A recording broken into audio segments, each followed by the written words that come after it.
เนาะพี่น้องเลยเปิดภาพมาบัดนี้ก็อยู่ทางบ้านเพื่อนซานของน้อง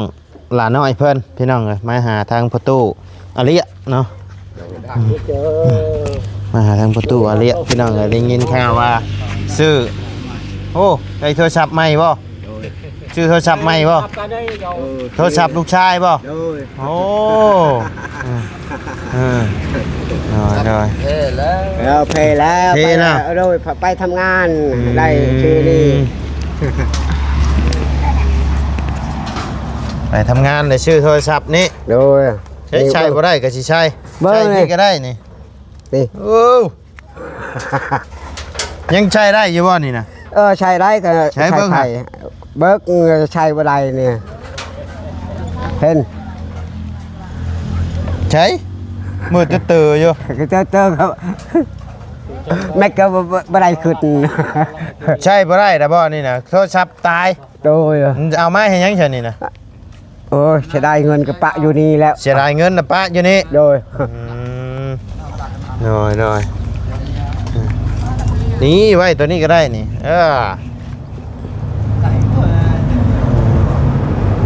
ดินตอนนี้เป็นดินของไผ่พุทธโดยนี่งานนองเฮานี่ผู้ใช้เสื้อแดงนี่บ่โดยน้อยไปพาเข้าไปเบิ่งในตู้ไปชื่อแล้วเรียบร้อยแล้วบ่โดยโอ้เนาะบัดนี้กว้างเท่าไหร่นี่นะนี่แล้วแต่ลักนี้แล้วนี่บ่โดยแต่ลักนี้แล้วมีใบตาดินเรียบร้อยบ่นี่นะโดยกันได้แล้วมีใบตาดินเขียนให้เรียบร้อยแล้วเป็นชื่อเจ้าเด้อโดยน้อย15 ล้านบ่นี่นะโดยในหันบ่เอาแล้วเนาะโดยมันเข้าเนี้ยพี่น้องเลยเครื่องนี้นี่พี่น้องเลยโอ้ดีอกดีใจน้ำทั้งประตูเพิ่นได้หลายพี่น้องเลยได้ดินเป็นของตัวเองแล้วบัดนี้เนาะโดยมีดินเป็นชื่อเป็นของตัวเองแล้วบัดนี้โดยมีแต่ทางประตูมีเงินมีคำแต่ก็ชื่อไม่ชื่อตอกเฮ็ดเฮือนเฮ็ดชานบัดนี้เนาะโดยดีใจป่ะโตดีใจแล้วดีใจเนาะโดยว่ามีเฮือนอยู่ว่ามีกระเด็นอยู่ได้มีหอกโอ้ยมีแห้งแล้วมีแห้งเนี่ยบัดนี้เนาะว่ามีเจ็บว่ามีไข่อยากได้กระเด็นอยู่เฮือนพังกันเฮ็ดเฮือนเฮ็ดเนี่ยให้เฮาอยากได้เฮือนนี่กระเด็นเฮาเฮือนเฮาในนั้นเฮาอยากได้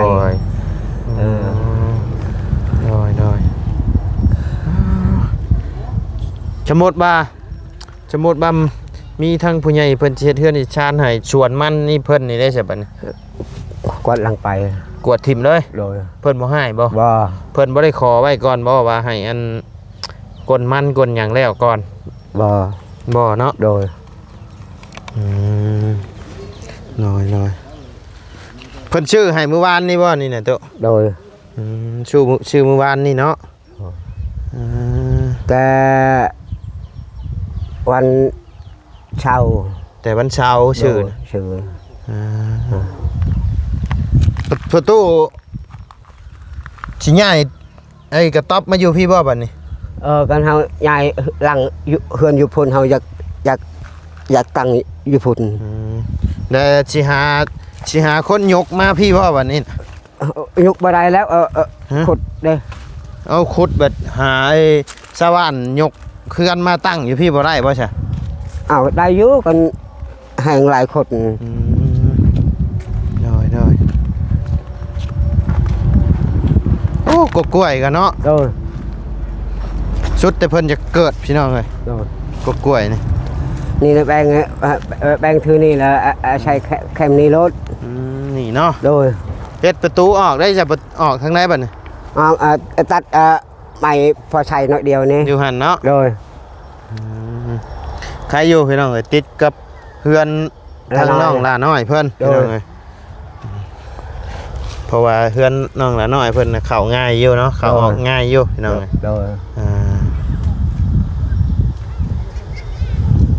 โอ้ดีอกดีใจน้ำประตูเพื่อนในลายพี่น้องเลยบัดนี้มีดินเป็นของเจ้าของแล้วเนาะยังเดือดแต่เฮือนชานบัดนี้เนาะ เงินชานพี่น้องเงินชานด้านแปด นี่ก็ยังเฮาถ้าอายมาก่อนคนบอนนั่นนะฮะเฮ็ดเฮือนใหญ่กับบอนนี้คือเฮาอยากเฮือนในนั้นเฮาอยากตั้งเลย อยากตั้งพี่ โดย เดี๋ยวเจ้าสิฮื้อมาตั้งเลยบ่บัดนี้ เฮาอยากเฮือนในนั้นเฮาตั้งใหม่เลยบอนนี้เฮือนเฮานี่ เดี๋ยวสิฮื้อมื้อใดบัดนี้ ฮะ สิฮื้อมื้อใดฮื้อเฮือน เฮือนนี่ ด้อย คนอายเอาไปมื้ออื่นเนอะเจ้ามางจะไปตั้งอยู่นี่แล้วเฮาตั้งเลย เอ้ายังถามอ้ายอีกบ่ซะ โดยนี่ชื่อแล้วนี่ ชื่ออะไรเป็นชิดของเจ้าแล้วเจ้าจากแม่งมาปุ๊กกับแม่งมาแล้วบัดนี้เจ้าสิถามอ้ายเจ้าโย ก็น้อยเดียวตั้งเฮือนใหญ่บ่ได้บ่ บ่แม่นทางประตูเป็นดินของเจ้าแล้วเจ้าจากแม่งมาปุ๊กใช้กับปุ๊กแล้วนะหม่องดินเจ้านี่ ปกเลยบ่ เอ้าประตูสิปุ๊กย่างมาปุ๊กนี่กับแม่งมาปุ๊กแล้วเนาะมันเป็นดินของเจ้า เจ้าสิถามถามไผ ทำไอ้เสียงก่อน รอถ้าถามทางบ่เสียง โดย โดยเดี๋ยวเพิ่นขึ้นมาถ้าถามทางบ่เสียงเพิ่นก่อนก็ได้ใช่เนาะก็เดียวว่าถ้าถามอ้ายเจ้า โดยอันนี้เฮาทำมันว่าเฮาปลูกได้บ่เฮือนนี่เฮาอยากเฮือนเก่าก็ใหญ่เฮือนเฮานอนนี่เฮาอยากปลูกบ่อนนี้เลย โอ้ นั่นนี่ก็เฮาตั้งบ่อนเขตนั่นเลยมันบัดนี้เฮาอยากเฮ็ดโฮนี่เฮ็ดโฮเลยได้ เฮ็ดหัวอ้อมเลย เลยนั่น โดย เป็นจะลือก็เฮาฮือมันนี่ก็เฮาเพื่ออาศัยตะนางเลย โดย เฮาชื่อตะนาง ประตูสิชื่อตะนางมาใช่เลย โดย เจ้าฮื้อมันพอ โดย สิชื่อตะนางมาอ้อม มาออมเลยตอนเฮาได้มันนี่ โดยแพงเลยไอ้ตะนางนะตู้เอ้ย โดย ชื่อตะนางใช่เด้ย โดยกันได้ ขนาดเฮือนลูกนี่ยังบ่ทันมีตะนางใช่เด้ยเดี๋ยวนี้ ใช่แล้วบ้านก็โมเสียหายไปยับน้อยเดียวเด้อกระเด็นเฮาโอ้ก็ได้นะใช้ตะนางแล้ว ชื่อแท้เนาะ โดย นี่แหละพี่น้องเอ้ยดินประตูเพิ่นก็ประมาณ20คูณ19ประมาณนี้เนาะ โดย ประมาณนี้พี่น้องเลยหรือว่า9คูณ19นี่แหละพี่น้องเลยซาเบิ่งจากสายตาเนาะ โดยนี่จะพังอยู่นี่แล้ว เพิ่นบัดเพิ่นแทกเพิ่นว่าจักแมตรเสยโต โอ้ยเฮาลืมแล้วนะ ลืมแล้ว โดย ลืมไม่ดีเนาะ โดย มองนี่ยังกว้างกว่ามองหันอยู่ โดย โอเคอยู่มองนี่พี่น้องเลยเพราะว่าดินนี่ก็มองเพิ่นคายนี่ก็เกือบติดกับทางเลยแหละพี่น้องเลย โดย มันจะใกล้แปะกับทางอยู่พี่น้องเลยดินประตูเพิ่นนี่ถือว่าได้ในราคานี่ก็ถือว่าโอเคอยู่เนาะ โดย คันติดทางก็ดีนี่โอ้ชำนี่แพงนะพี่น้องเลย โดย ติดทางแถวในเมืองนี่ชำนี่โอ้เป็นลักระดับลักแสน โดยหลักเรื่องต่อแชนปลายบ่ โมโหคือกัน โดย เพิ่นคายอยู่เพิ่นคิดเป็นเม็ดบ่หรือจังใด อันนี้เป็นมัดแล้วมัดเท่าไหร่มัด70บ่เม็ด80บ่นะซ้ำนั้นแล้วใช้แต่นี่อยู่พุ่นนี่ โดยวันนี้เนาะ โดย คือสิโล่งอกโล่งใจแล้วตู้เนาะบัดนี้เนาะ โดย โล่งอกโล่งใจแล้วบัดนี้เนาะ โดย ได้เฮือนได้ดินได้ โดย ที่อยู่เป็นของตัวเองในบัดนี้เนาะ โดย ถือไว้ดีๆเด้อใบ โดย ที่เพิ่นชื่อให้ใบตาดินนี่ยังเจ้าฮะ โดย เก็บไว้ดีๆเด้อ โดย ยามนั้นเฮาก็เอาไว้ตาดินเฮามายื่นให้เพิ่นเบิ่งว่าชิดเป็นของเจ้าเนาะ โดย ดินเทือนเป็นที่ดินทั้งผู้รักผู้ใหญ่เพิ่นชื่อให้ โดย ผู้ใหญ่ทั้งว่าวเสียงเพิ่นเนาะ โอ้ย พี่น้องเอ้ยได้ชื่อดินให้โอ้ก็ต้องขอบคุญขอบคุณทางผู้ใหญ่เพิ่นหลายๆเนาะ โดย ที่หยิบยื่นมือเข้ามาซอยทางประตูอเลียเนาะ โดย อ่า โดยช่วยชายนำเฮาทุกข์เฮายากนี้ น้อย โดย เอาก็ถือว่า ไปตลอดปลอดภัย ถือว่าโล่งอกไปอีกหน่อยนึงเนาะตู้เนาะ โดย อ่า เอาบ่มีเฮือนจะบ่มีชานเฮาอกใจ อุกใจ ง่าย อ่า กว่าบ้าน ย้ายหลายบอนแล้ว โดย กว่าสิมา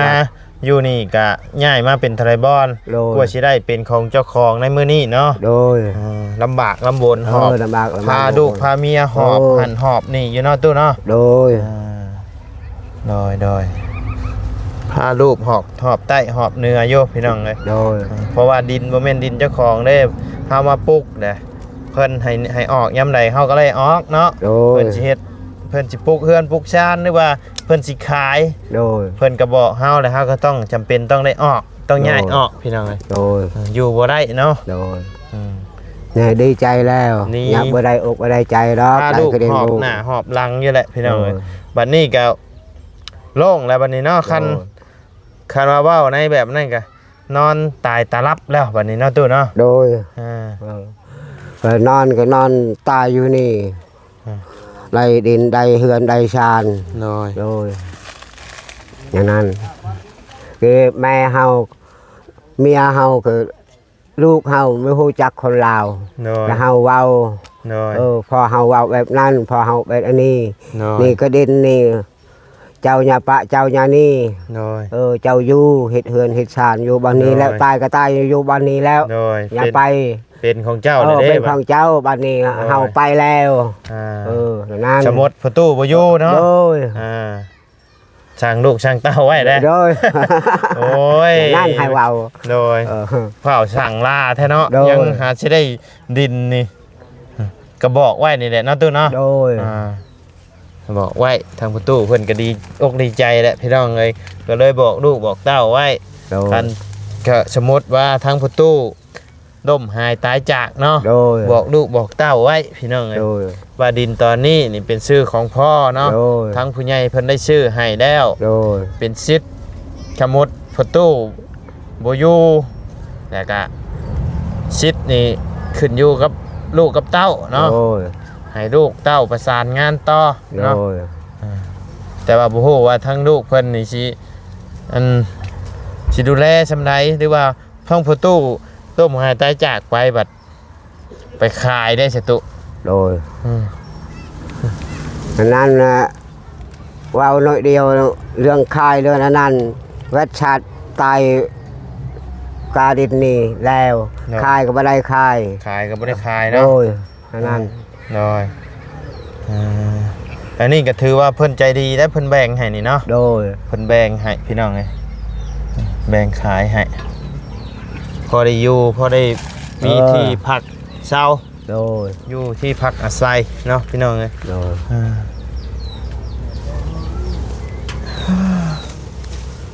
บ่ได้ไปให้บ่มื้อนี้ ไปแล้วไปขุดมัน ไปขุดมัน โดย ยังบ่แล้วบ่มันน่ะ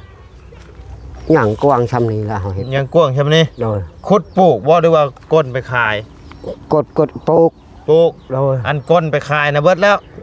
โอ้ยยามนี่ข้าวคายเห็นยัง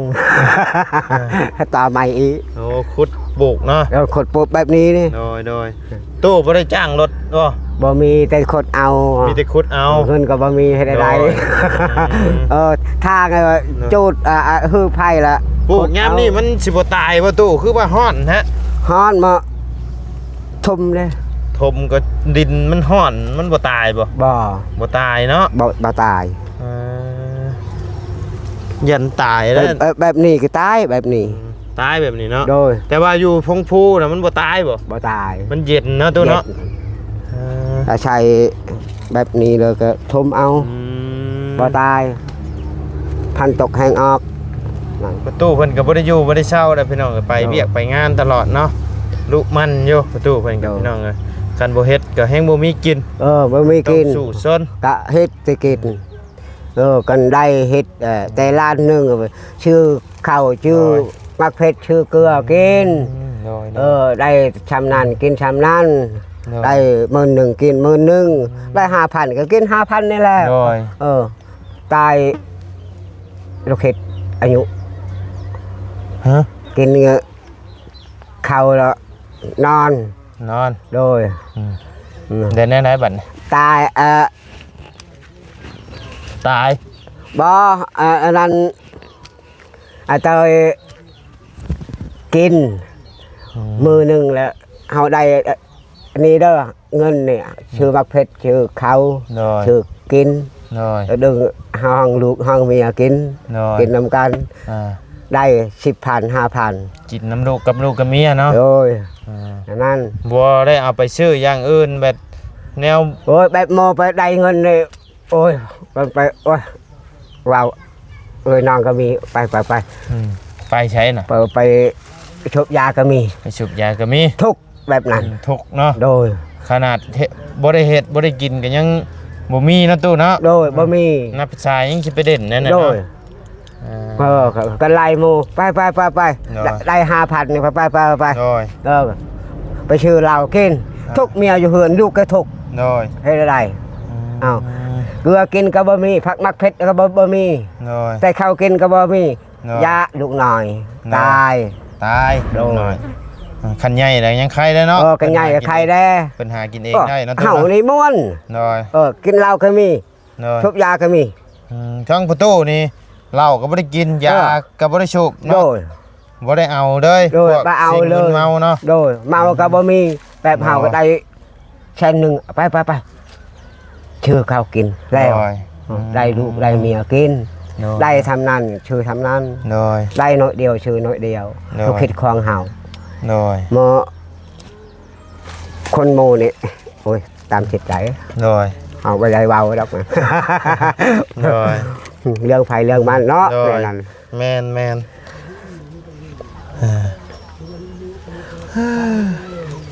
เรื่องเฮ็ดนี่โอ้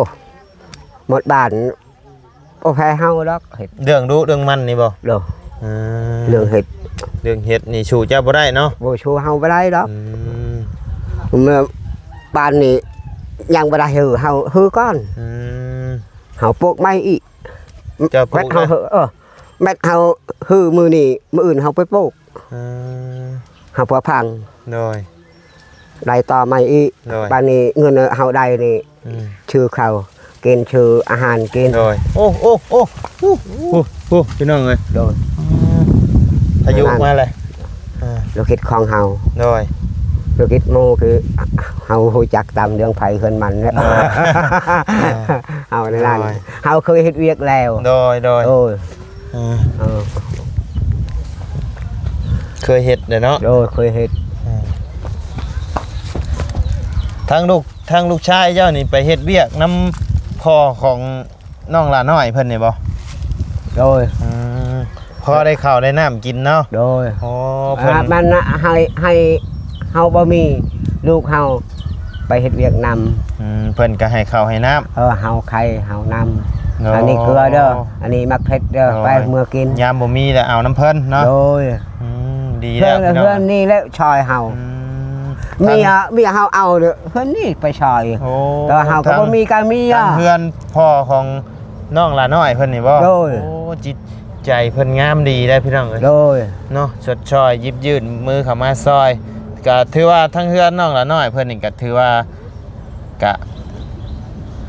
ว่าสิรวยก็บ่พอว่าสิรวยก็บ่รวยดอกพี่น้องเอ้ยแต่ว่าเพิ่นก็พอมีอยู่มีกิน พอไปอยู่ ซอยได้ กิ เพิ่นก็ ชอย ซอย ได้ เนาะ ได้ได้ลายก็บ่ได้แต่ โดย โลนึง โดย ตอนนั้นเพิ่นได้ชามโลแต่ให้แต่ชามโล5โลมันได้เอาหาเจ้าเมื่อต้มเด้อกินได้ โดย ลูก เมียกิน โดยโดยโดย อยู่ไปต่ออีก อ่า กินมื้อนี้มื้ออื่นไปต่ออีกเฮ็ดทำงาน โดย ก็นี่ก็อยู่เฮือนก็กินนอนก็แบบ คนผู้อื่นว่าไรเลยตาย แม่นเด้ออ่า เฮ็ดแบบนั้นยุ่งชะมอง ครับ เมียกะปะลูกกะปะจะอยู่ผู้เดียวโอ้ อ่า สบายเนาะ ลำบากใจบ่ ระบากใจเขาก็ปักแบบนั้น โดยดีแล้วเนาะ โดย ทั้งลูกชายของประตูนี่ไปเฮ็ดเวียกเฮ็ดงานซอยทั้งเพื่อนซานของน้องหลาน้อยเพิ่นพี่น้องกะยามบ่มีเฮาก็แล่นไปหาเพิ่นเพิ่นก็หยิบยื่นมือเข้ามาซอยเนาะ โดย โอ้ อันนั้น โดย จิตใจดีได้เพิ่นกะพี่น้องเลย โดย ถือว่าเป็นผู้ใหญ่ใจดีอีกผู้หนึงได้นี่กับพี่น้องเลย โดย ทางเฮือนน้องหลาน้อยเพิ่นนี่เนาะ โดย ยามบ่มีเพิ่นก็ซอยพี่น้องเลย อันนี้นะยังเพิ่นเบิกโอ้เจ้านี่ทุกข์แต่เดินอยู่นี่แหล้วเจ้ามันมีเฮือนมีชานมีสบายมันว้าวกับเฮาอกใหญ่อกเจ้าเท่านั้นแหละ อยากสดจากซอยอยู่เพิ่นก็เนาะแต่ว่าก็เรื่องไว้ว่าชื่อดอกชื่อดินเพิ่นก็บ่มีความสามารถถึงขนาดนั้นเนาะ โดย ซอยแต่เรื่องข้าวเรื่องน้ำเพิ่นกับ โดย พี่น้องเรื่องหมักพริกประแดกพริกนัว โดย พอได้อยู่ได้กินเนาะ โดย อ่า นี่มันได้ไปรับเมียเฮาโอ้ยน้องเขาอยากได้ควายอยากได้เงินไล่เฮาก็บ่มีเฮาไปชูมัน โอ้ทั้งเจ้าไปเอาเมียนี่ทั้งอันพ่อแม่ของน้องหลาน้อยเพิ่นนี่เป็นผู้รับฮีดรับคล้องให้เจ้าบ่ โดย โอ้ นั่น